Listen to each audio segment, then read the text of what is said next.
बिस्मिल्लाहिर्रहमानिर्रहीम अल्लाहुम्मा सल्ली अला मोहम्मद व आले मोहम्मद। अस्सलाम वालेकुम। एस्ट्रोलॉजर अली ज़ंजानी एस्ट्रोलॉजी के लेसन के साथ आपकी खिदमत में हाज़िर हूँ। आज हम गुफ्तगू करेंगे पहले बुर्ज कौस सजिटेरियस की लगन के बारे में, और देखेंगे कि अगर आप कोई भी जायचा बनाते हैं उसमें जो असेंडेंट है वो बुर्ज कौस यानी सजिटेरियस आता है, तो वो आगे कौन कौन से डिपार्टमेंट अपने दोस्तों को, दुश्मनों को देता है और क्या उसके सिम्टम्स होते हैं। इस हवाले से ब्रीफ डिस्कशन होगी, डिटेल डिस्कशन हमारी आगे भी चलती रहेगी। लेकिन सबसे पहले ये देखना है कि कौन सा घर जो है इस लगन के अकॉर्डिंगली अच्छा है, कौन सा घर बुरा है, इस पे ज़्यादा फोकस होगा। मैंने पिछले लेसन में आप लोगों को बताया था कि आप लोगों को जो बुक दी गई है आप शनासी की, उसको आप लोग स्टडी किया करें। उसकी वजह ये है कि आप जब भी किसी शख्स का कोई जायचा बनाते हैं और उसका जायचा बनाने के बाद फॉर एग्ज़ाम्पल हमारा आज जो असेंडेंट है वो सजिटेरियस है, बुर्ज कौस है, तो आप लोगों को सबसे पहले अगर बुर्ज कौस के करैक्टरिस्टिक्स पता होंगे कि बुर्ज कौस वाले अफराद किस खसूसियत के मालिक हैं, तो ऑटोमेटिकली आप उस शख्स की पर्सनालिटी का एनालिसिस जो है 50% बल्कि 60% तक भी आप लोग कर सकते हैं। स्टार्स की आगे क्या पोजीशन है वो एक अलग चैप्टर है, लेकिन पहले आपने ये देखना है कि वो जो शख्स है वो किन खसूसियत का हामिल है। अगर एक शख्स आपको आके कह देता है कि मेरे वालिद से नहीं बनती, तो बुर्ज कौस लगन जिसका हाकिम सारा मुश्तरी है, मुश्तरी तो खैर बरकत का सहारा है, हम कैसे मान सकते हैं कि उसके वालिद से नहीं बनती। कहीं ना कहीं उस शख्स के अपने मिजाज में प्रॉब्लम तो नहीं है, ख़ुद तो नहीं वो कहीं पे गलती कर रहा या अपनी गलती को मानने के लिए तैयार नहीं है। अगर सजिटेरियस लगन में मुश्तरी ख़राब हो जाता है, 8वें घर में बैठा है, 12वें में है, 6ठे घर में बैठा है, हबूत याफ्ता है, तो हबूत याफ्ता होने की वजह से ऐसे शख्स का ज़हनी तवाज़ुन ही मशकूक हो जाता है, ख़राबियाँ आ जाती हैं, पॉजिटिविटी नेगेटिविटी में बदल जाती है। तो ये चीज़ देखना बहुत ज़रूरी है, जो कि इंशाल्लाह हम आगे चल के डिस्कस करते रहेंगे। सबसे पहले हम देखते हैं कि नंबर 9 जो लिखा हुआ है, इसका मतलब है कि ये बुर्ज कौस की लगन है, सजिटेरियस की लगन है। इस लगन के अंदर बुर्ज कौस का हाकिम स्यारा मुश्तरी ने अपने पास 2 डिपार्टमेंट रखे हैं। चौथा घर बुर्ज हूत पाइसिस और पहला घर, ये दोनों इसने अपने पास रखे हैं कि घर का सुख भी वो देख रहा है, अपने आप को भी देख रहा है, और यहाँ से वो कहाँ कहाँ नज़र डालता है ये इंशाल्लाह आने वाले लेसन्स में हम पढ़ने वाले हैं। अब इसके बाद आगे बढ़ते हैं। चौथा घर इस लगन के मुताबिक अगर हम देखें तो बेहतर माना जाता है। फिर आगे बढ़ते हैं, आगे दूसरा घर और तीसरा घर। दूसरा घर इसने दे दिया बुर्ज जद्दी को, तीसरा घर दे दिया बुर्ज दल्व एक्वेरियस को। तो बुर्ज जद्दी और दल्व का जो हाकिम स्यारा है वो बन जाता है ज़ुहल की और मुश्तरी की आपस में दोस्ती नहीं है।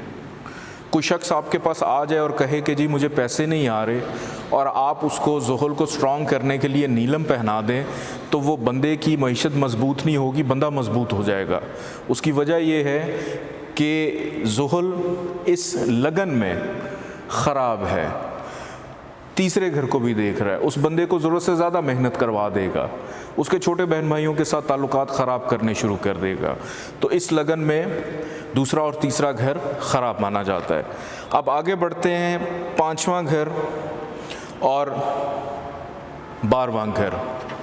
5वां घर बुर्ज हुमल एरीज और 12वां घर बुर्ज अकरब स्कॉर्पियो। इन दोनों का लॉर्ड प्लैनेट है मरीख यानी मार्स की और जुपिटर की आपस में दोस्ती है। इसने मोल तरकोन का एक घर अपने दोस्त को दे दिया और एक ख़राब घर जो है वो इसने दे दिया मरीख को ही, अपने दोस्त को ही। और अच्छा घर चूँकि 5वां घर मरीख का यहाँ पे ख़ास है। आगे बढ़ते हैं, इस जायचे का 6ठा घर और इस जायचे का 11वां घर। 6ठा घर बुर्ज सौर और 11वां घर बुर्ज मेज़ान। इन दोनों का हाकिम स्यारा वीनस है। वीनस की और मुश्तरी की आपस में दोस्ती नहीं है। تو چھٹا گھر بھی اس لگن میں خراب ہے، چھٹا گھر ویسے ہی خراب ہوتا ہے، اور اس ذائچے کے اندر 11واں گھر بھی خراب مانا جاتا ہے۔ آپ نے اس کی ریمیڈیز نگینے کی صورت میں نہیں کروانی ہے۔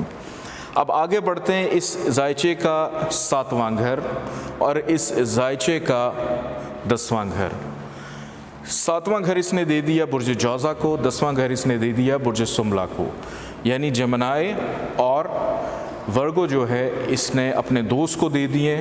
ان دونوں کی آپس میں دونوں کے جو لارڈ ہیں مرکری اور جوپیٹر کی آپس میں دوستی ہے، تو اس طرح اس ذائچے کا 7واں اور 10واں گھر اچھا مانا جاتا ہے کہ عطارد جہاں بھی جا رہا ہوگا اچھی نظر سے جا رہا ہوگا، دوست کی نظر سے جا رہا ہوگا۔ ایون خراب گھر میں بھی گیا ہے تو وہاں پہ کوشش کرے گا کہ خرابیوں کو دباؤں، میں خرابیوں کو کم کروں۔ اب آگے بڑھتے ہیں اس ذائچے کا 8واں گھر۔ 8واں گھر برج سرطان، برج سرطان کا حاکم ہے قمر، قمر کی اور مشتری کی آپس میں دوستی ہے۔ اب یہاں ایک چیز بڑی غور طلب ہے، غور طلب یہ ہے کہ اس نے سب سے برا گھر جو ہے وہ اپنے دوست کو دے دیا، انتہائی برا گھر۔ اس کو موت کا گھر بھی کہا جاتا ہے، اس کو حادثات کا گھر بھی کہا جاتا ہے، اس کو نا امیدی کا گھر کہا جاتا ہے، اس کو پریشانی کا گھر کہا جاتا ہے۔ تو اکارڈنگ ٹو دس لگن قمر کی پلیسمنٹ خراب ہو گئی کہ ایک دوست، اس کا بیچارہ بڑا اچھا دوست، لیکن بری سنگت میں جا کے بیٹھنا شروع کر دیا اس نے۔ تو کبھی بھی اس ذائچے کے اندر جو قمر ہے، مون ہے، آپ اس کو ہائی لائٹ نہیں کریں گے، ہمیشہ اس کے آپ صدقات دیں گے، کبھی بھی قمر کو آپ نے درست کرنے کی کوشش نہیں کرنی۔ میں نے ایک ایگزامپل بھی دی تھی کہ اگر کوئی مولانا کسی کوٹھے پہ جا کر بیٹھ جاتا ہے تو کیا آپ ان مولانا صاحب کے ہاتھ پہ بیعت کریں گے؟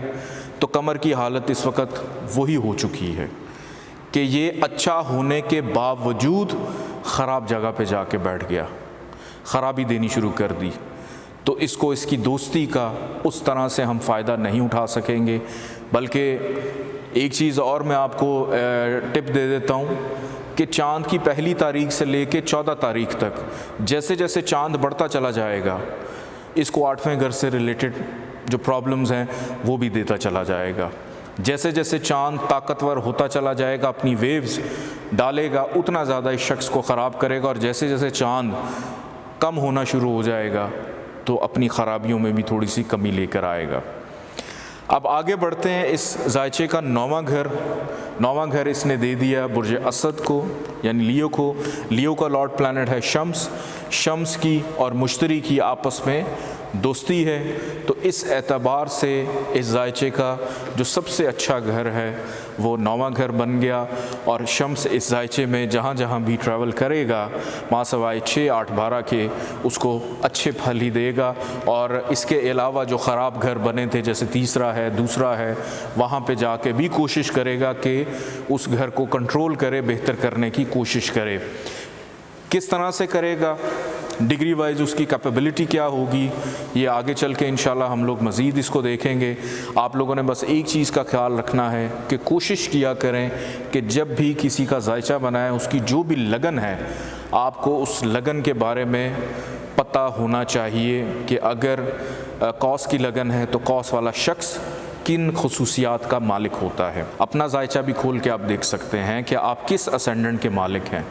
آپ اتنے عرصے سے سن سائن سے ریلیٹڈ اپنے آپ کو دیکھ رہے ہیں، لیکن جب اسینڈنٹ سے دیکھیں گے آپ کو پتہ چلے گا کہ آپ کا تو اسینڈنٹ ہی کچھ اور ہے، اور ساری زندگی آپ نے جو سنتے رہے ہیں، جو ریمیڈیز کرتے رہے ہیں سن سائن سے ریلیٹڈ، وہ ایکچول ریمیڈیز تھیں ہی نہیں، آپ کو فرق ہی نہیں پڑا۔ کیوں نہیں پڑا؟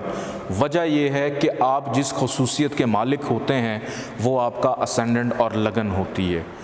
لگن سے ریلیٹڈ ہی، اسینڈنٹ سے ریلیٹڈ ہی، یا تالے برج سے ریلیٹڈ ہی آپ اپنے آپ کو یا اپنی شخصیت کو پہچان سکتے ہیں۔ میں آپ کے سوالوں کا منتظر رہوں گا، بلکہ جوابات کا منتظر رہوں گا۔ مجھے اجازت دیجیے، اللہ حافظ۔